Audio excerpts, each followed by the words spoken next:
Welcome to Vidyarthivani YouTube channel. ನಾವು ಇವತ್ತು ದ್ವಿತೀಯ PUC ರಾಜ್ಯಶಾಸ್ತ್ರ ವಿಷಯದ 5ನೇ ಅಧ್ಯಾಯದಲ್ಲಿ ಬರುವ 1 ಅಂಕದ ಮತ್ತು 2 ಅಂಕದ ಪ್ರಶ್ನೆಗಳನ್ನು ಚರ್ಚಿಸೋಣ.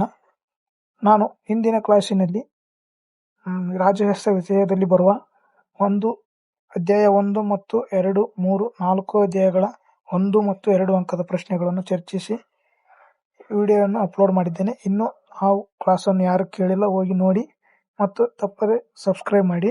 ನೀವು ಮೊದಲನೇದಾಗಿ ಈ ಕ್ಲಾಸನ್ನು ಕೇಳುತ್ತಿದ್ದರೆ ತಪ್ಪದೆ ಸಬ್ಸ್ಕ್ರೈಬ್ ಮಾಡಿ, ಹಾಗೆ ಸಪೋರ್ಟ್ ಮಾಡಿ.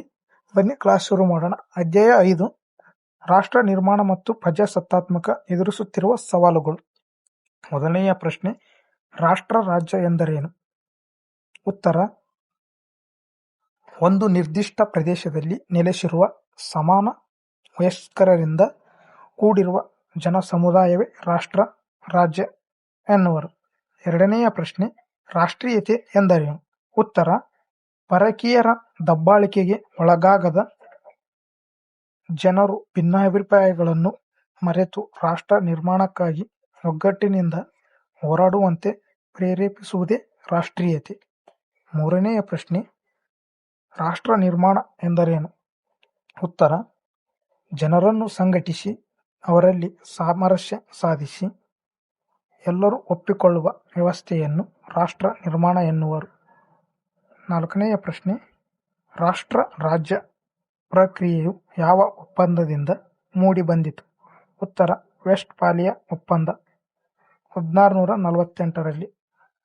ನೆಕ್ಸ್ಟ್ ಪ್ರಶ್ನೆ, ರಾಷ್ಟ್ರ ರಾಜ್ಯಕ್ಕೆ ಸಂಬಂಧಿಸಿದಂತೆ ವೆಸ್ಟ್ಫಾಲಿಯಾ ಒಪ್ಪಂದ ಯಾವಾಗ ಸಹಿ ಮಾಡಲ್ಪಟ್ಟಿತು? ಉತ್ತರ, 1648ರಲ್ಲಿ. ಮುಂದಿನ ಪ್ರಶ್ನೆ, ಯಾವ ರಾಷ್ಟ್ರವನ್ನು ಸಾಂಸ್ಕೃತಿಕ ವೈವಿಧ್ಯತೆಗಳ ನಾಡು ಎಂದು ಕರೆಯಲಾಗಿದೆ? ಉತ್ತರ, ಭಾರತ. ನೆಕ್ಸ್ಟ್ ಪ್ರಶ್ನೆ, ಯಾವ ರಾಷ್ಟ್ರವನ್ನು ಜನಾಂಗೀಯ ನಾಡು ಎಂದು ಕರೆಯಲಾಗಿದೆ? ಉತ್ತರ, ಆಫ್ರಿಕಾ. ನೆಕ್ಸ್ಟ್ ಪ್ರಶ್ನೆ, ರಾಷ್ಟ್ರ ನಿರ್ಮಾಣದಲ್ಲಿ ಎದುರಾಗುವ ಯಾವುದಾದರೂ ಒಂದು ಅಡಚಣೆಯನ್ನು ತಿಳಿಸಿ. ಉತ್ತರ, ಬಡತನ, ಜನಸಂಖ್ಯೆ ಸ್ಫೋಟ. ನೆಕ್ಸ್ಟ್ ಪ್ರಶ್ನೆ, ರಾಷ್ಟ್ರ ನಿರ್ಮಾಣದ ಸಮಸ್ಯೆಗೆ ಒಂದು ಪರಿಹಾರವನ್ನು ತಿಳಿಸಿ. ಉತ್ತರ, ರಾಜಕೀಯ ಸ್ಥಿರತೆ, ಆದ್ಯತೆಗಳ ಆಯ್ಕೆ. ನೆಕ್ಸ್ಟ್ ಪ್ರಶ್ನೆ, ಅಸಮಾನತೆ ಎಂದರೇನು? ಉತ್ತರ, ಜಾತಿ, ಲಿಂಗ, ಧರ್ಮ, ಸ್ಥಳ ಮುಂತಾದವುಗಳ ಆಧಾರದ ಮೇಲೆ ತಾರತಮ್ಯ ಮಾಡುವುದೇ ಅಸಮಾನತೆ ಎನ್ನುವರು. ಇನ್ನು ಮುಂದಿನ ಪ್ರಶ್ನೆ, ಜಾತಿ ಆಧಾರಿತ ಅಸಮಾನತೆ ಎಂದರೇನು?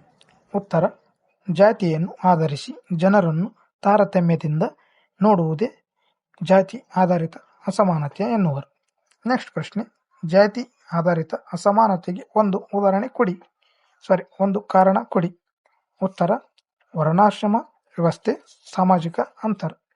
ಇನ್ನು ನೆಕ್ಸ್ಟ್ ಪ್ರಶ್ನೆ, ಲಿಂಗಾಧಾರಿತ ಅಸಮಾನತೆಗೆ ಒಂದು ಕಾರಣ ಕೊಡಿ. ಉತ್ತರ, ಪುರುಷ ಪ್ರಾಬಲ್ಯ, ವರದಕ್ಷಿಣೆ ಪದ್ಧತಿ. ಇನ್ನು ನೆಕ್ಸ್ಟ್ ಪ್ರಶ್ನೆ, ಅನಕ್ಷರತೆಯ ವ್ಯಾಖ್ಯೆಯನ್ನು ಕೊಡಿ.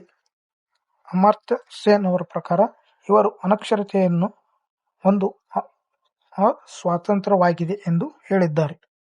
ನೆಕ್ಸ್ಟ್ ಪ್ರಶ್ನೆ, ಲಿಂಗಾಧಾರಿತ ಅಸಮಾನತೆ ಎಂದರೇನು?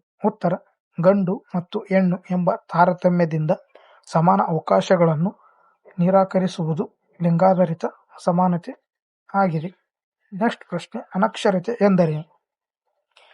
ಉತ್ತರ, ವ್ಯಕ್ತಿ ಯಾವುದೇ ಭಾಷೆಯಲ್ಲಿ ಓದಲು ಮತ್ತು ಬರೆಯಲು ಹಾಗೂ ಅರ್ಥ ಮಾಡಿಕೊಳ್ಳಲು ಬಾರದಿರುವ ಸ್ಥಿತಿಯನ್ನು ಅನಕ್ಷರತೆ ಎನ್ನುವರು. ಮುಂದಿನ ಪ್ರಶ್ನೆ, ಕರ್ನಾಟಕದಲ್ಲಿ ಶೇಕಡಾವಾರು ಸಾಕ್ಷರಸ್ಥರ ಸಂಖ್ಯೆ ಎಷ್ಟು? ಉತ್ತರ, 75.36%. ನೆಕ್ಸ್ಟ್ ಪ್ರಶ್ನೆ, ಅನಕ್ಷರತೆಗೆ ಒಂದು ಕಾರಣ ಕೊಡಿ. ಉತ್ತರ, ಜನಸಂಖ್ಯೆ ಸ್ಫೋಟ, ಬಡತನ. ನೆಕ್ಸ್ಟ್ ಪ್ರಶ್ನೆ, 86ನೇ ಸಂವಿಧಾನದ ತಿದ್ದುಪಡಿ ಕಾಯ್ದೆ ಯಾವಾಗ ಅಂಗೀಕರಿಸಲ್ಪಟ್ಟಿತ್ತು? ಉತ್ತರ, 2002ರಲ್ಲಿ. ನೆಕ್ಸ್ಟ್ ಪ್ರಶ್ನೆ, 86ನೇ ಸಂವಿಧಾನ ತಿದ್ದುಪಡಿ ಕಾಯ್ದೆಯ ಮೂಲಕ ಯಾವ ಕಲಂ ಹೊಸದಾಗಿ ಸೇರಿಸಲ್ಪಟ್ಟಿತ್ತು? 21A ಕಲಂ. ನೆಕ್ಸ್ಟ್ ಪ್ರಶ್ನೆ, ಯಾವ ವಯೋಮಿತಿಯ ಮಕ್ಕಳು ಕಡ್ಡಾಯ ಶಿಕ್ಷಣದ ಅಡಿಯಲ್ಲಿ ಬರುತ್ತಾರೆ? ಉತ್ತರ 6 ಮತ್ತು 14 ವರ್ಷದೊಳಗಿನ ಮಕ್ಕಳು. ಇನ್ನು ಮುಂದಿನ ಪ್ರಶ್ನೆ, ಕೋಮುವಾದ ಎಂದರೇನು? ಉತ್ತರ, ಒಂದು ನಿರ್ದಿಷ್ಟ ವರ್ಗದ ಗುಂಪು ತಮ್ಮ ಧರ್ಮದ ಬಗ್ಗೆ ಅಪಾರ ಅಭಿಮಾನವನ್ನು ಹೊಂದಿ ಇತರೆ ಧರ್ಮಗಳನ್ನು ಕೀಳಾಗಿ ಕಾಣುವುದೇ ಕೋಮುವಾದ ಎನ್ನುವರು. ನೆಕ್ಸ್ಟ್ ಪ್ರಶ್ನೆ, ಕೋಮುವಾದಕ್ಕೆ ಒಂದು ಕಾರಣ ಕೊಡಿ. ಉದಾಹರಣೆ, ಕೋಮು ಗಲಭೆಗಳು. ನೆಕ್ಸ್ಟ್ ಪ್ರಶ್ನೆ, ಟೆರರಿಸಂನ ಮೂಲಪದ ಯಾವುದು? ಉತ್ತರ, ಟೆರರೆ. ನೆಕ್ಸ್ಟ್ ಪ್ರಶ್ನೆ, ಭಯೋತ್ಪಾದನೆ ಎಂದರೇನು?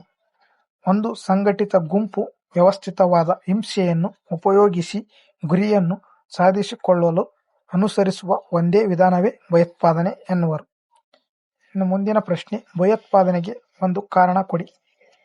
ಉತ್ತರ, ದುರ್ಬಲ ರಾಜಕೀಯ ವ್ಯವಸ್ಥೆ. ನೆಕ್ಸ್ಟ್, ಆರ್ಥಿಕ ತಾರತಮ್ಯ.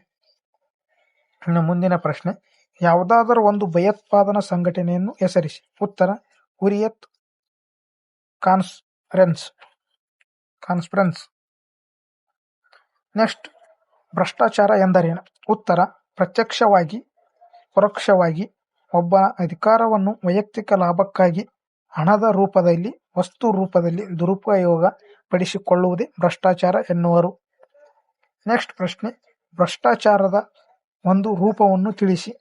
ಉತ್ತರ, ಅನಧಿಕೃತ ಶುಲ್ಕಗಳು, ಲಂಚ, ಕಾಣಿಕೆ, ಹಪ್ತ. ಮುಂದಿನ ಪ್ರಶ್ನೆ, ಭ್ರಷ್ಟಾಚಾರ ನಿಷೇಧ ಕಾಯ್ದೆ ಯಾವಾಗ ಅಂಗೀಕರಿಸಲ್ಪಟ್ಟಿತ್ತು? ಉತ್ತರ, 1988ರಲ್ಲಿ. ನೆಕ್ಸ್ಟ್ ಪ್ರಶ್ನೆ, ಸ್ವೀಡನ್ನ ಭ್ರಷ್ಟಾಚಾರದ ವಿರೋಧಿ ಸಂಸ್ಥೆಯನ್ನು ಏನೆಂದು ಕರೆಯುತ್ತಾರೆ? ಓಂಬಡ್ಸ್ಮನ್.